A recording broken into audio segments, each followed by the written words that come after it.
J'ai acheté une maison de 50 000 $ en utilisant les fonds du vieil homme. Vivian exhibait fièrement son carnet de chèques, se vantant de son achat. Malgré mes tentatives pour garder mon calme et éviter de montrer ma surprise, j'ai été submergée par un éclat de rire. En réponse à sa question sur la raison de mon amusement, j'ai continué à rire ouvertement. La femme du fils aîné semblait vouloir me laisser sans voix, mais au lieu de répliquer, j'ai ri sans honte avant de retrouver mon calme. Je l'ai regardée et, avec une pointe de sympathie, je lui ai dit « Je suis désolée pour vous. Je m'appelle Rita, et depuis que je me suis mariée avec mon mari, qui a 10 ans de plus que moi, je suis la cible de ragots. Il était déjà riche, possédait plusieurs entreprises et une fortune considérable. Épouser un homme nettement plus âgé, surtout quelqu'un avec une situation financière aussi solide, a poussé les gens à croire que je n'étais intéressée que par son argent. Pourtant, je n'ai jamais convoité sa richesse. En réalité, mon mari a grandi dans la pauvreté après la disparition de son père à cause d'une addiction au jeu, et il vivait dans le même complexe d'appartements où j'étais la fille du concierge. Nous sommes devenus des compagnons d'enfance. Quand j'étais enfant, je lui ai avoué mes sentiments, mais il m'a rejetée en riant et m'a promis de reconsidérer quand je serais plus grande. Même après son départ pour New York, nous avons continué à correspondre. Malgré mes confessions répétées, il maintenait que j'étais trop jeune. Notre communication s'est poursuivie jusqu'au lycée, où il a exprimé sa surprise face à l'affection que je lui portais toujours. Après avoir obtenu mon diplôme de lycée et commencé l'université, j'ai de nouveau confessé mes sentiments, et il m'a répondu qu'il y réfléchirait quand j'aurais élargi mes horizons à l'université. Pendant mes 4 années à l'université, mes sentiments pour lui sont restés inchangés. À la fin de mes études, j'ai avoué une nouvelle fois, et cette fois, il a timidement reconnu mon amour constant. À 23 ans, j'ai commencé à travailler, tandis qu'il, à 33 ans, s'imposait dans le milieu des affaires grâce à ses succès à New York. Désireux de se marier, il a promis de le faire dès que son entreprise connaîtrait un succès certain. Vivant ensemble à l'époque, je me consacrais avec diligence aux tâches ménagères et préparais ses plats préférés en attendant son retour. Il y avait des moments de doute quant à ses sentiments, mais lorsque je l'interrogeais, il avouait qu'il considérait initialement mon affection comme une simple passion enfantine.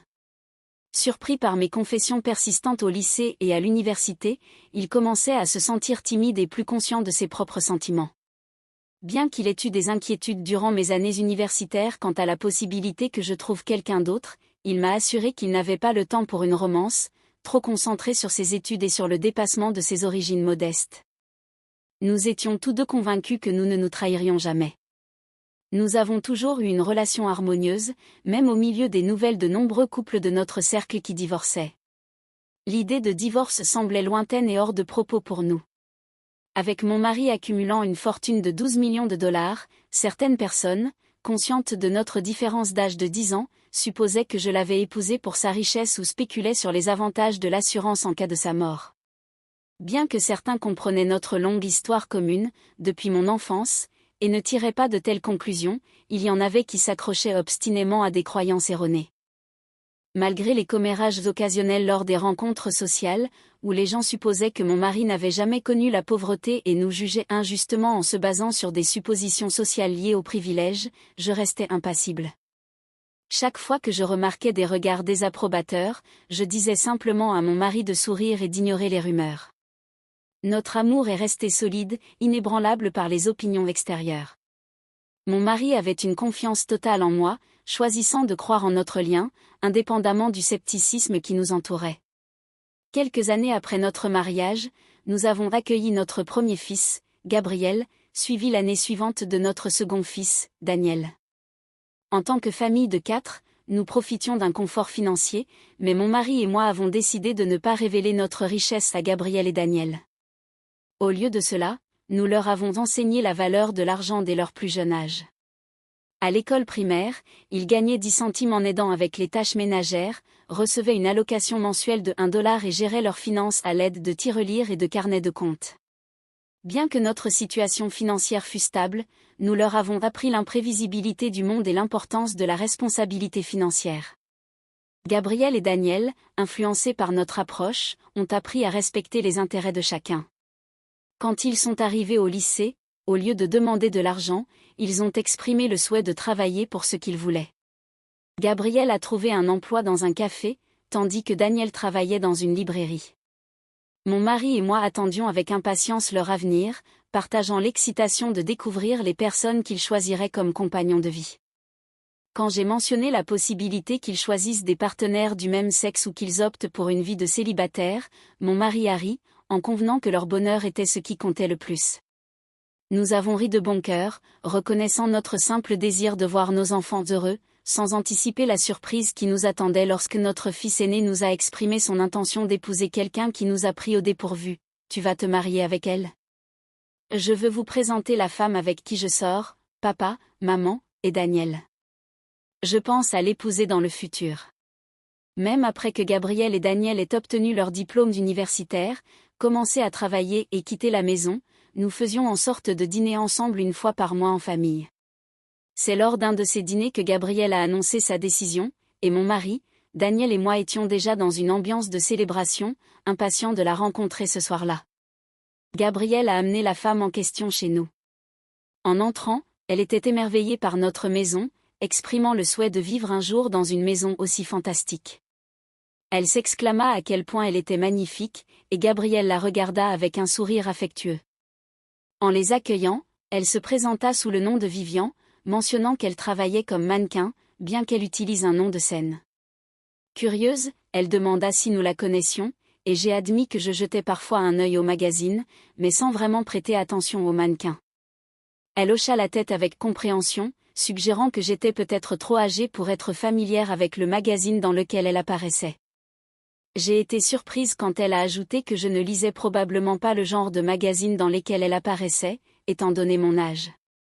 Malgré le choc initial, j'ai réalisé qu'elle ne voulait probablement rien dire de mal et qu'elle faisait simplement une remarque désinvolte. Elle a ensuite demandé si mon mariage avait été arrangé, ce à quoi j'ai répondu que non, expliquant que Gabriel et moi avions eu un mariage d'amour. Vivian, à son tour, partagea qu'elle et Gabriel avaient également un mariage d'amour. De manière surprenante, elle a ensuite remis en question la longévité de notre relation, considérant notre différence d'âge de 10 ans.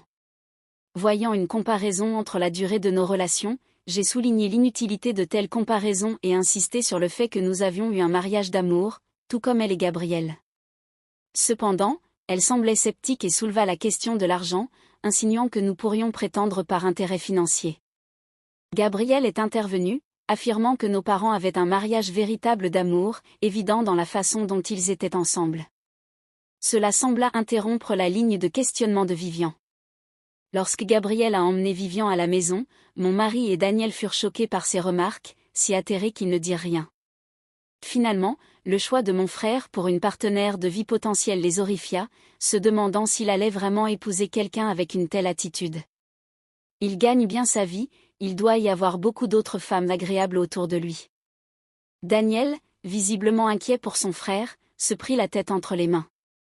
Je lui tapotai l'épaule pour le réconforter. Ne t'inquiète pas, Daniel. Gabriel ne soutenait-il pas son comportement, n'est-ce pas? Il ne laissait pas passer ses remarques. Il doit avoir un plan pour gérer cela, si jamais il se marie. Il doit vraiment l'aimer pour l'avoir choisi parmi toutes les autres femmes agréables. Malgré la complexité de leurs expressions, mon mari et Daniel semblèrent acquiescer à mes propos. Notre famille décida de célébrer le mariage de Gabriel et Vivian. Cependant, même après que le mariage ait été décidé, Vivian fit une demande. Puisque vous êtes la famille du marié, vous devriez offrir un cadeau de 10 000 $ par personne. Gabriel, silencieux, la fit taire en affirmant que le montant standard était déjà suffisant. Il expliqua, si nous recevons autant, cela donnera l'impression que je ne gagne rien, ce qui à la fois calma et irrita Vivian. Tant que Gabriel gardait la situation sous contrôle, nous espérions qu'il pourrait construire un bon foyer. Mon mari, Daniel et moi décidâmes de ne pas nous inquiéter pour leur maison. Le temps passa, et mon mari finit par décéder des suites de la maladie et de son âge. À cette époque, ceux qui pensaient autrefois que je l'avais épousé pour sa richesse me voyaient désormais comme une épouse dévouée. Aux funérailles, personne ne me regardait avec méfiance. Cependant, il y avait une personne dont les yeux brillaient d'excitation, Vivian, l'épouse de Gabriel. Elle ne dit rien lors des funérailles, Mais peu après, elle vint chez nous, exhibant fièrement un carnet bancaire. Et Gabriel m'a toujours empêché, mais cette fois-ci, il a accepté mon plan, donc c'en est fini pour vous maintenant. Confuse par ces paroles, je commençai à rire en voyant le carnet bancaire. Avec ce carnet, j'ai acheté une maison de 500 000 $ avec l'argent du vieux. En observant Vivian montrer fièrement le carnet, je ne pus m'empêcher de rire, réalisant l'énorme erreur qu'elle avait commise en se basant sur ces mots et le carnet en main. Malgré mes efforts pour rester calme depuis la mort de mon mari, je ne pus contenir mon rire.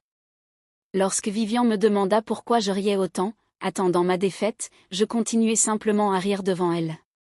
Après avoir finalement cessé de rire, je la regardai et dis « Je suis désolée pour toi ». Elle ne semblait pas comprendre, alors je pointai du doigt le carnet bancaire dans sa main. Regarde attentivement le nom. Confuse, elle réalisa que c'était le carnet bancaire de Gabriel. Je repartis dans un éclat de rire, incapable de contenir l'humour de la situation. J'expliquai, le premier caractère du nom de Gabriel est celui de mon mari, Paul, est le même, n'est-ce pas? En riant, Vivian, embarrassée, me supplia de ne pas rire d'elle. Elle avait mal interprété et pensait que c'était le carnet bancaire de son beau-père, allant même jusqu'à prendre son identité dans un sac noir lors des funérailles. Cependant, il s'avéra que ce sac appartenait à son propre mari, Gabriel. Malgré l'erreur, elle avait réussi à acheter une maison de 500 000 $ avec cela. Lorsque Vivian demanda si j'avais 500 000 $ pour acheter une maison, je répondis, eh bien, Gabriel était avec moi, donc je lui ai fait faire cela. Je trouvais la situation de plus en plus hilarante. Vivian avait trouvé un carnet bancaire dans le sac de son mari, Gabriel, et semblait avoir suggéré d'acheter une maison avec l'argent du titulaire du compte, Gabriel. En jugeant par le montant inscrit dans le carnet, elle avait proposé l'achat d'une maison de 500 000 $. Comme Gabriel et Vivian vivaient dans un appartement, Gabriel avait peut-être pensé qu'il était temps d'investir dans une maison. Pour Gabriel, c'était juste acheter une maison avec l'argent qu'il avait gagné, mais Vivian pensait à tort qu'il s'agissait du carnet bancaire de mon mari et croyait pouvoir l'utiliser. N'étant pas titulaire du compte, elle pensait qu'il s'agissait du carnet avec l'argent de l'assurance de mon mari. Le bénéficiaire de l'assurance de mon mari, c'était moi, et normalement, on ne peut pas utiliser le compte de quelqu'un qui est décédé, n'est-ce pas? Le visage de Vivian devint rouge à mes mots. Puis, les parents de Gabriel et de Vivian apparurent chez nous. « Ah, je pensais que tu serais ici », dit Gabriel naturellement, tandis que les parents de Vivian, pâles, vinrent vers moi, s'inclinant à plusieurs reprises. Ils s'excusèrent pour l'impolitesse de leur fille, et moi, surprise, les écoutai expliquer ce qui s'était passé. Après que Gabriel et Vivian aient décidé d'acheter la maison et signer le contrat, une Vivian excitée envoya un message à sa mère disant « J'ai acheté un manoir avec l'argent de l'assurance de mon beau-père décédé. Je t'inviterai dès que nous emménagerons. Maintenant, je vais me vanter devant ma belle-mère cupide d'avoir acheté une maison avec l'argent qui lui était destiné. » Paniquée, sa mère montra le message à son père, et tous deux contactèrent rapidement Gabriel. Gabriel les rassura, disant « Ah, je comprends », et les amena chez nous. J'ai toujours gardé un œil sur Vivian, en attendant qu'elle fasse une erreur de temps en temps, mais je n'aurais jamais pensé qu'elle confondrait mon carnet bancaire avec celui de mon père. Je ne pensais pas qu'elle ferait une telle gaffe. Gabriel riait autant que moi en réalisant l'erreur de Vivian. Les parents de Vivian lui ordonnèrent de s'excuser, encore pâle, mais Gabriel et moi continuâmes de rire, créant une scène chaotique. Une fois que nous avons cessé de rire, les parents de Vivian se sont excusés à nouveau et ont dit « Nous sommes vraiment désolés pour ce que notre fille a fait. » Voyant ses parents troublés, Vivian s'excusa également auprès de nous. « Oh, ce n'est pas grave, après tout, je n'ai subi aucun préjudice, » dis-je à Vivian et à ses parents, mais ils insistèrent pour s'excuser. « Nous savons que vous deux aviez un mariage d'amour et que vous étiez ensemble avant que votre mari ne fasse fortune. Nous avons vu votre mari dans une émission de télévision où il parlait de la manière dont vous vous étiez rencontrés. Ma femme et moi avons été tellement émus par votre histoire d'amour, » expliquèrent les parents de Vivian. Je m'exclamai, surprise, car je n'en savais rien. Gabriel, assis à côté de moi, dit « Oh, je pensais que maman ne le savait pas. Papa ne supportait pas de voir maman mal comprise, alors il en parlait partout, et ça a fini par atteindre les oreilles d'une chaîne de télévision. Ils ont trouvé que c'était une excellente histoire et l'ont diffusée, racontant comment maman et papa s'étaient rencontrés. Alors c'était ça qu'il demandait il y a quelques années, quand il voulait raconter notre histoire ? Ah, je pense que j'ai donné mon accord en pensant que c'était juste pour une conversation informelle, dis-je, tandis que mon visage devenait aussi rouge que celui de Vivian, encore embarrassé par son erreur. Je pris conscience de l'héritage que mon mari avait laissé derrière lui. Notre fille a causé une honte. Si Gabriel veut divorcer d'elle après cela. Gabriel, l'air confus, répondit, « Quoi ? Je n'ai aucune intention de divorcer d'elle, même après ce qu'elle a fait. Comme maman l'a dit, il n'y a eu aucun dommage et je l'aurais arrêtée si j'avais vu que quelque chose allait mal tourner. Je me suis mariée avec elle, y compris avec ses erreurs occasionnelles, parce que je l'aime. Je vais assumer la responsabilité de ses actions, alors ne vous inquiétez pas. » Gabriel dit cela avec un sourire serein. Vivian l'enlaça, et ses parents, admiratifs, louèrent la gentillesse de Gabriel. Quand Daniel, le plus jeune fils, apprit cela plus tard, il dit « Je ne comprends tout simplement pas la façon de penser de mon frère, en regardant le ciel. » Lorsque j'ai demandé à Gabriel pourquoi il l'aimait autant, il a dit en riant « Elle n'est jamais ennuyeuse à regarder. » En me souvenant de la façon dont il m'avait fait rire pendant mon deuil après la mort de mon mari, j'ai senti que je comprenais ce qu'il voulait dire. Être avec elle signifiait probablement ne jamais avoir le temps pour des soucis mineurs ou pour s'ennuyer.